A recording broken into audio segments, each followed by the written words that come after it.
आता बघूयात news top 9 मध्ये मुंबईसह उपनगरात काय घडामोडी घडतायत। मुंबईमध्ये वाढलेल्या उकाड्यामुळे वर्सोवा बीचवरती रात्री लोकांची मोठी गर्दी। गर्मीने त्रस्त असलेले मुंबईकरांचा वर्सोवा बीचवरती मुक्काम। झोपडपट्टीतील पत्र्यांच्या घरात रात्री गर्मी होत असल्याने बीचवरती नागरिक झोपले। नीट 2026च्या परीक्षार्थ्यांच्या सोयीसाठी 21 जून रोजी मध्य आणि पश्चिम रेल्वेकडून मेगा ब्लॉक रद्द। रविवारी देखील आठवड्याच्या नियमित दिवसांप्रमाणे लोकल सेवा चालवली जाणार आहे। बेस्ट कर्मचाऱ्यांच्या संपामुळे मुंबईतील प्रवाशांची मोठी गैरसोय।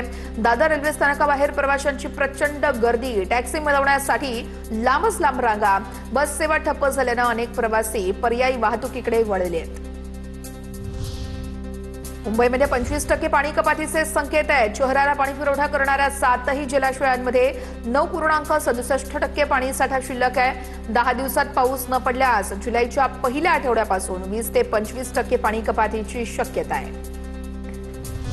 पनवेलमध्ये आज 12 तास पाणी कपात असेल। सकाळी 8 ते रात्री 8 वाजेपर्यंत पाणी कपात असेल।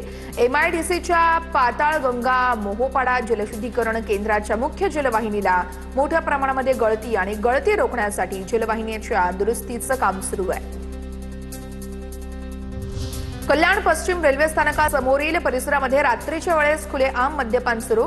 गर्दीच्या आणि संवेदनशील ठिकाणी नियमांचं उल्लंघन होत असल्याने नागरिकांकडून संताप व्यक्त।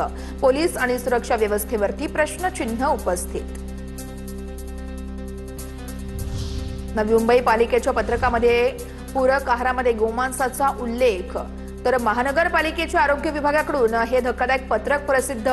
पत्रकामध्ये बारीक चिरलेले गोमांस, मटण, चिकन असा उल्लेख। महापालिकेच्या या पत्रकावरती शिंदेंच्या युवासेनेकडून आक्षेप घेण्यात आला होता।